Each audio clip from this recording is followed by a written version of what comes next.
기도합니다. 하나님, 말씀을 증거합니다. 주여, 말씀을 증거하는 동안 하나님의 자녀들 복되게 하시고 이 부족한 종 붙드시사 성령으로 역사하시사 하나님의 말씀을 온전히 전할 수 있도록 은혜 베풀어 주시옵소서. 예수님의 거룩하신 이름 받들어 기도하옵나이다. 아멘. 할렐루야. 오늘 제목이 살리는 사람이 이긴다 이렇게 잡았는데요. 원래 길어서 좀 이렇게 줄여놓은 건데요. 사실은 정확한 성경의 내용을 가지고 정확히 말하면 죽이려는 자가 이 살리려는 자를 이기지 못한다 하는 게 주제입니다. 할렐루야. 한번 따라해 볼까요? 죽이려는 자가 살리려는 자를 이기지 못한다. 제가 영화 이야기 하나 해드릴게요. 주인공하고 정부의 권력 조직하고 싸우는 영화입니다. 정부의 권력 조직 내부에 막강한 힘을 가진 부정한 사람이, 막강한 힘을 가졌는데 부정한 사람이 있었습니다. 그가 비리를 저지르고 있었는데 주인공에게 발각이 됐어요. 그러자 부정한 권력자는 정부 조직의 힘을 이용하여 주인공을 살해하려고 합니다. 그 가족까지 살해하려고 합니다. 권력 조직을 이용하여 죽이려 드니까 주인공은 처음부터 도망다니기 급급해요. 정신없이 도망다니는 상황이 계속됩니다. 권력자는 집요하게 주인공을 위기에 몰아넣습니다. 그때마다 죽었구나 싶습니다. 관객이 볼 때 죽었구나 싶은데 정말 아슬아슬하게 그 위기를 모면하고 살아납니다. 이런 상황이 1시간 이상 막 계속 지속되니까 보는 사람 마음이 보는 동안 내내 조마조마, 애들 말로 쫀득쫀득합니다. 얼마나 조마조마하는지, 야, 이제 죽었구나. 그런데 또 살아나고, 죽었구나, 위기구나. 그런데 또 위기에서 모면합니다. 그렇게 1시간 넘게 그런 상황이 계속되다가 끝났습니다. 자, 그러면 질문해 볼까요? 결론이 어떻게 되었을까요? 권력자가 이겼을까요? 아니면 주인공이 이겼을까요? 이거 어떻게 하셨어요? 보셨어요? 영화 제목도 얘기 안 했는데 주인공이 이겼습니다. 어떻게 이겼을까요? 주인공이니까. 주인공이 정말 죽게 되었는데 기적 같은 일이 벌어져 갖고 생각지도 못한 일이 전개되어 가지고 반전이 되어서 이겼습니다. 그런 일이 정말 벌어질 수 있을까 싶을 만한 일이 벌어졌죠. 가만히 보면 주인공은 안 죽는다. 주인공이 이겨요. 진짜 조건을 보면 주인공이 이길 수 없어요. 그런데 주인공이 이겼어요.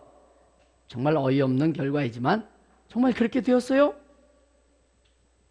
그러면 그 영화를 본 사람이 한 사람이 그래요. 저 다 거짓말, 저거 영화니까 저러지 그랬는데 오늘 본문도 그런 내용입니다.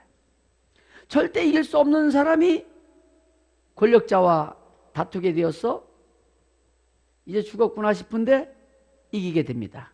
왜요? 주인공이니까. 이게 성경적이에요. 성경이 말하는 주인공 되면 이길 수밖에 없어요. 아무리 권력자가 죽이려고 해도요, 주인공을 죽일 수 없습니다. 성경이 그렇게 돼 있다고요. 하나님 법이 그렇다고요.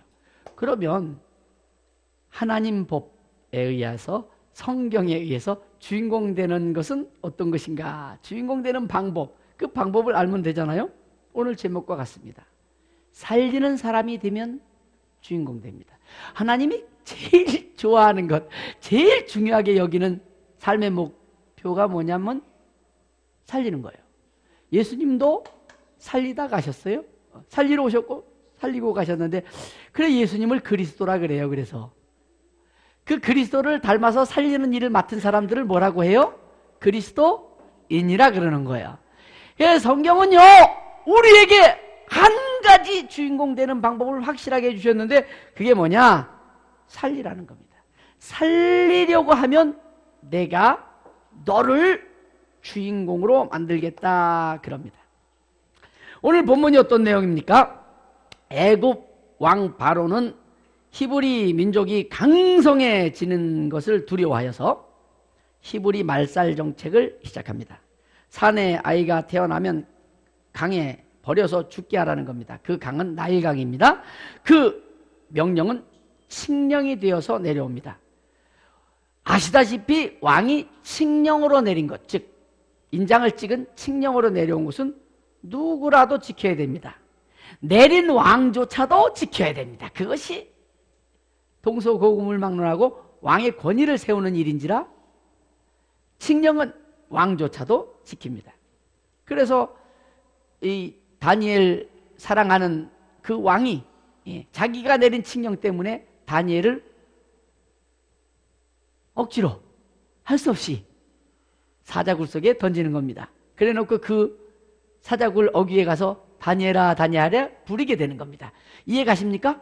칙령을 내리면 왕도 지켜야 하는 것이니 이 칙령의 힘이라고 하는 것은 대단한 것입니다. 바로가 칙령을 내렸어요. 뭐라고 내렸는가 하니? 바로 본문 앞절에 나와 있는데 출애굽기 1장 22절입니다. 한번 읽어봐 주시겠습니다. 그러므로 바로가 그의 모든 백성에게 명령하여 이르되 아들이 태어나거든 너희는 그를 나일 강에 던지고 딸이거든 살려두라 하였더라. 아멘. 이것이 칙령으로 내놓은 겁니다. 그러니까 이 칙령을 어기면 아들로 태어난 그 아이만 죽이면 되었는데 이것을 어기면 아들 죽고 살린 부모도 죽게 됩니다. 그러니까 이 칙령이 굉장히 무서운 칙령이죠. 이런 시기에 레위 족속 중에 한 사람이 레위 여자와 결혼하여 아들을 낳았습니다. 그리고 그 그 아기를 석 달 동안 숨겨 키우게 됩니다. 주기적으로 가택수색을 하는데 가택수색 기간이 다 되어 오니까 더 숨길 수가 없게 됩니다. 그래서 이 아이를 어떻게 할까 고민하다가 아이를 절대 포기할 수 없다 마음을 먹고 살리기로 작정을 합니다. 간혹 이 부분에서 오해를 하는 분들이 있는데 모세를 더 키울 수 없게 되자 포기하고 물에 띄워보냈다라고 생각하는 분이 있습니다. 그렇지 않습니다. 아기의 어머니는 결코 포기한 적이 없습니다. 살리고자 한 증거가 성경 곳곳에 있습니다. 그 증거를 보면 여러 가지가 있는데 그 중에 첫 번째가 우선 아이를 갈대 상자에 넣어서 갈대 사이에 끼웠다 그럽니다. 갈대 상자로 만들어 갈대에 끼웠다는 것은 떠내려가지 말라는 겁니다. 그리고 그 아이의 누나를 보내어서 어떻게 되나 지켜보라 했습니다. 특히나 갈대 상자를 만들었다고 하는 것은 띄어보내려고 마음먹은 것이 아니라 갈대 상자에 끼워서 도리어 떠내려가지 말라는 것이고 갈대 상자와 나무 상자 차이를 아십니까?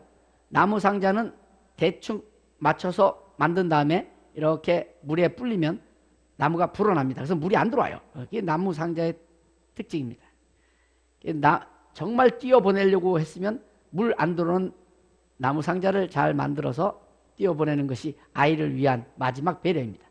그런데 띄어보내려는 마음이 아니었기 때문에 갈대 상자로 만든 겁니다. 그 갈대 상자 물 안 들어오게 하려면 더 힘들어요. 거기에 막 성경에 보면 뭐 칠하고 또 칠하고 초벌 칠해서 안 돼요. 재벌 칠하고 삼벌 칠하고 이렇게 해야지 겨우 물이 안 들어오게 만듭니다.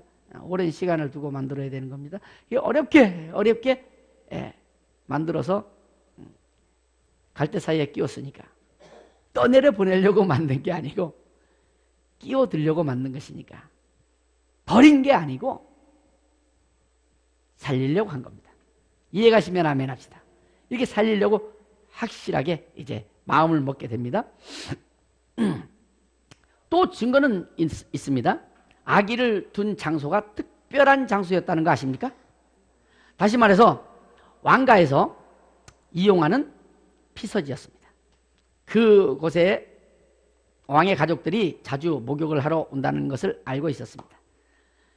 그곳의 적당한 장소를 골라서 아이를 끼워둔 겁니다. 왜 그렇게 한 것이냐? 아이를 살릴 수 있는 방법, 그 방법을 아기의 엄마가 알고 있었습니다. 무슨 얘기냐면 사내 아이를 낳았으니까 칙령대로 강에 버려야 됩니다. 안 버리면 부모도 죽습니다. 아이도 살리고 우리도 살고 살 수 있는 방법을 찾다 보니까 지혜가 떠올랐습니다. 우선 아이를 버려야 된다는 겁니다. 어디에? 물에. 나일강에 버려야 칙령대로 한 겁니다. 그래서 아이를 나일강에 버린 것처럼 그렇게 갈대 사이에 끼워두는데 그냥 끼워두면 안 되니까 왕가가 자주 나오는 그곳에 끼워뒀다 이 말입니다. 그렇게 끼워둔다고 그러면 사는 것이냐? 아니요. 다른 이유가 또 하나 있습니다. 뭔가 하니? 본시 애굽에는 아니 애굽뿐만 아니라 어느 나라에든지 칙령은 하나만 있는 게 아닙니다. 여러 칙령이 있습니다. 왕의 명령이 이리저리 있습니다. 애굽이란 나라 칙령 당연히 여러 개 있는데 그 중에 이런 칙령이 있습니다. 애굽이란 나라는 나일강의 나라입니다. 그래서 나일강 흐르는 그 흐름의 동쪽, 서쪽 나눠서 한쪽은 사람 사는 곳, 한쪽은 죽음의 땅 이렇게 나눠놓고 사는 나라가 애굽입니다. 그래 요즘 여러분들이 이집트 여행 가면 피라밋 가잖아요. 피라밋 있는 쪽과 도시가 있는 쪽이 나일강 서로 반대쪽이라는 사실 아십니까? 죽음의 땅, 삶의 땅 이렇게 나눠놓고 사는 그네들의 관습이 있습니다. 그래 왜 그렇게 되었느냐? 나일강 때문에 더 많은 사람이 죽었기 때문입니다. 그럼 나일강 때문에 왜 죽느냐? 나일강은요 시작점이 굉장히 멀어요.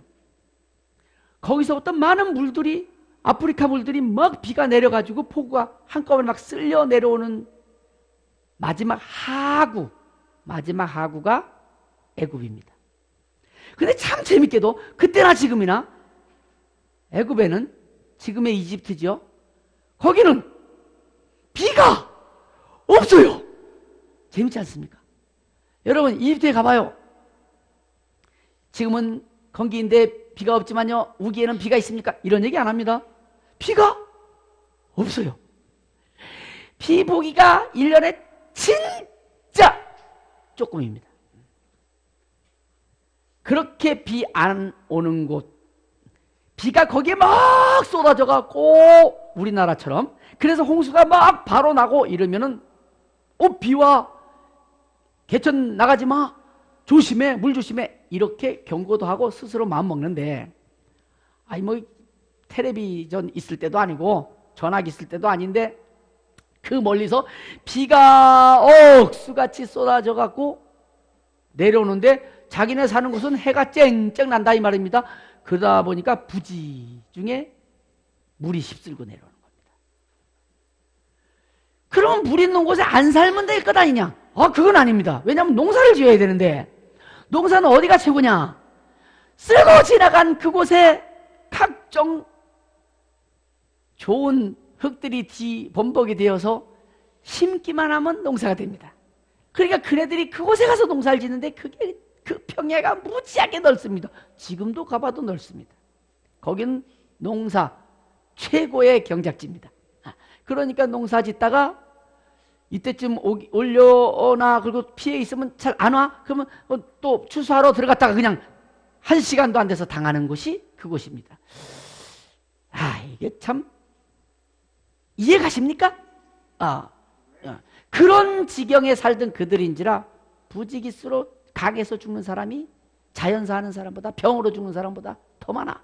그래서 나일강을 생명과 죽음을 가르는 강으로 그네들이 명합니다.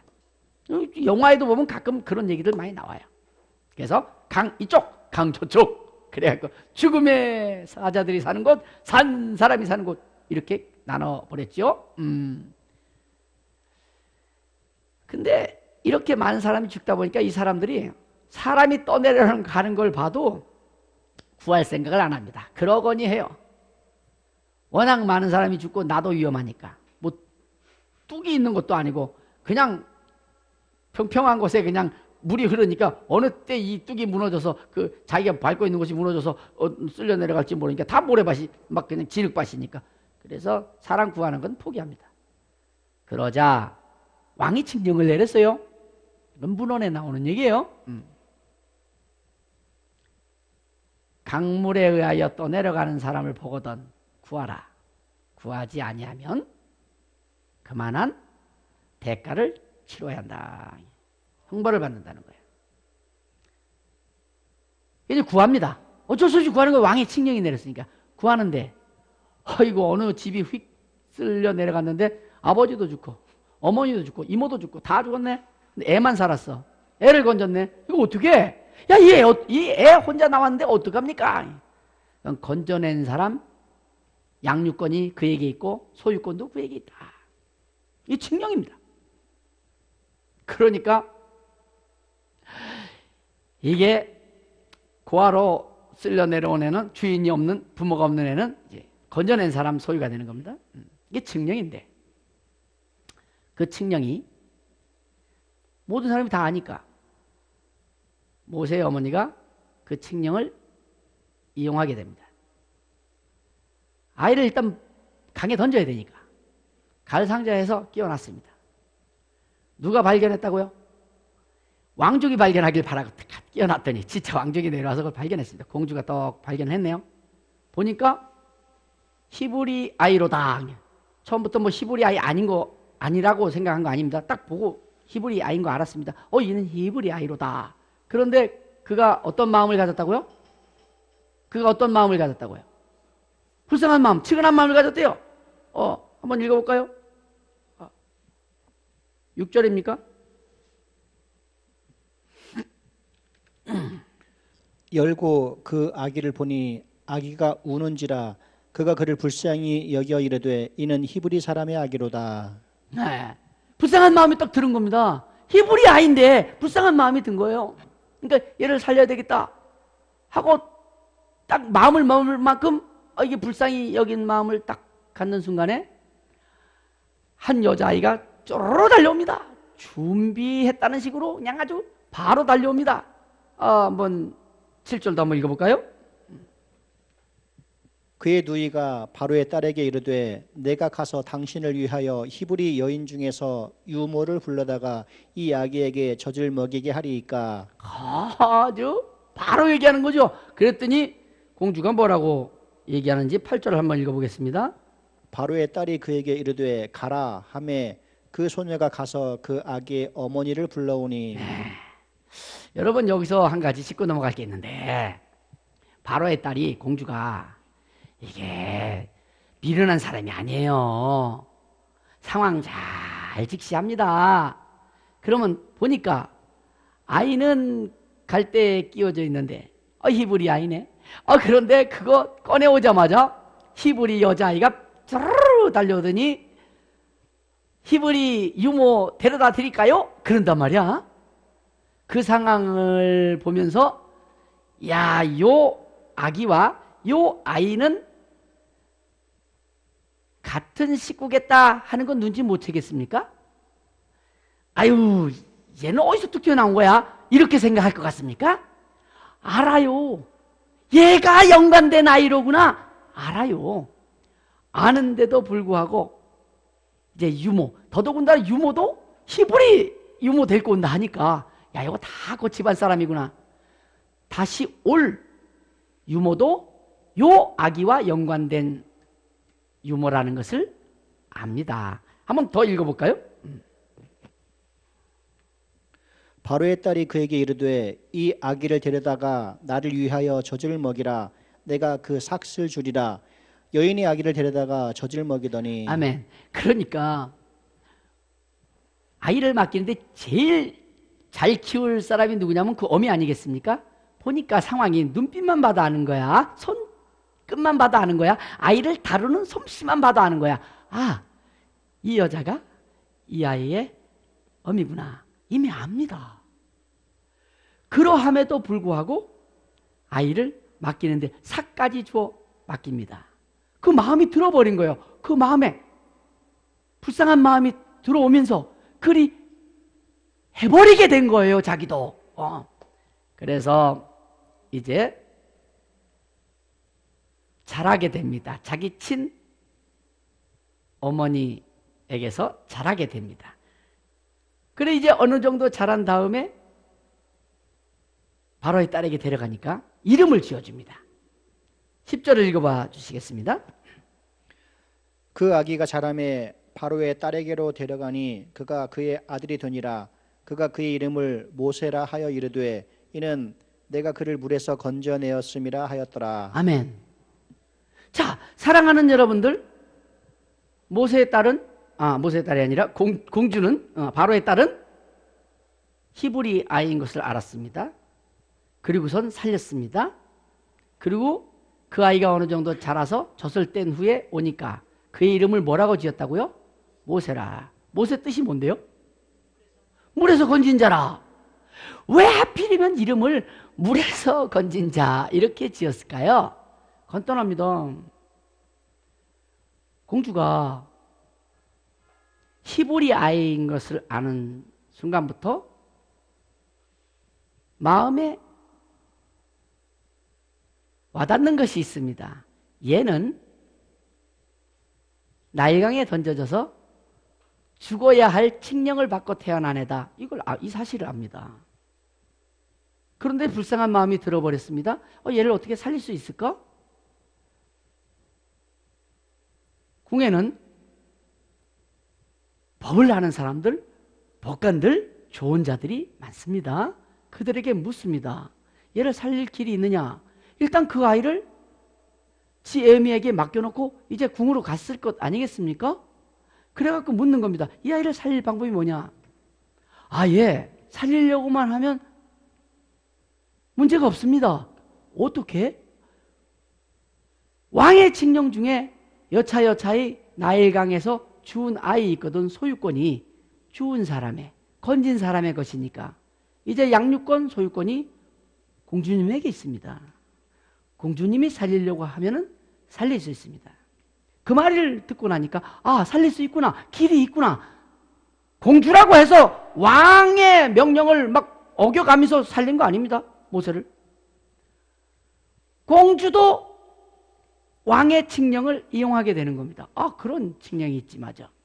그래서 살리게 되는데, 그런데 사람들이 그럴 것 아닙니까? 히브리 아이를 왜 살렸냐고. 말 좋아하는 사람들은 좋은 일에도 말하는 것인데, 굳은 말을 하는 것인데 뭔 말인들 못하겠습니까? 바로의 딸이 그 정도 생각 못할 것 같습니까? 그러니까 그 일조차도 잠재우기 위하여 이름을 뭐라고 짓느냐면 모세라. 물에서 건졌다. 나는 칙령대로 물에서 내가 건졌기 때문에 내게 양육권이 있고 내게 소유권이 있어서 내가 키우는 것이니까 히브리 아이다 뭐다 말하지 마라. 히브리 사내 아이 태어나면 하수에 던져 죽게 하라고 한 칙령이 거기에 어찌 되느냐? 왈가왈부하지 마라. 나는 칙령, 다른 칙령에 의해서 내 소유권 내가 주장할 것이니 말하지 마라 하는 마음으로 지은 이름이 뭐라? 모세라. 여기까지 이해되시면 아멘. 자, 그러면 이해되셨다 그러니까 이제 결론을 간단히 내려봅시다. 칙령까지 내려가면서 히브리 사내 아이들을 모두 죽이려고 한 사람이 누구냐? 당대의 가장 큰 권력을 가진 왕입니다. 주변국들을 전부 다스릴 수 있는 힘이 있던 왕입니다. 그가 죽이려고 했다는 겁니다. 그런데 그 어린아이를 살리려고 한 이는 누구냐? 여인입니다. 권력자 아닙니다. 당시에 여인들의 그 입지는 참 좁았습니다. 그곳에 가면 지금도 여자 입지 좁은 나라 많습니다. 아이고야, 여자들이 운전할 수 있는 것 허락한 나라, 그 큰 나라 사우디아라비아 이제 올해 허락했습니다. 알아요? 여자들 운전 못했었어요. 올해 허락했어요. 참 웃기는 동네가 저 동네거든.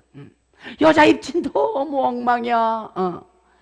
그런 나라 옛날에는 더 했거든요. 정말 힘없는 여인, 그 여인은 살리고자 했습니다. 죽이려고 하는 자는 당대 최고의 권력자이고, 살리려고 하는 사람은 그 나라 백성도 아니고 식민민족의 여인이었습니다. 자기 민족에서조차도 사람 인원수에 쳐주지도 않는 여인이었습니다. 그런데 그 여인이 권력자와의 싸움에서 이긴 겁니다. 죽이려는 자와 살리려는 자, 누가 이겼느냐?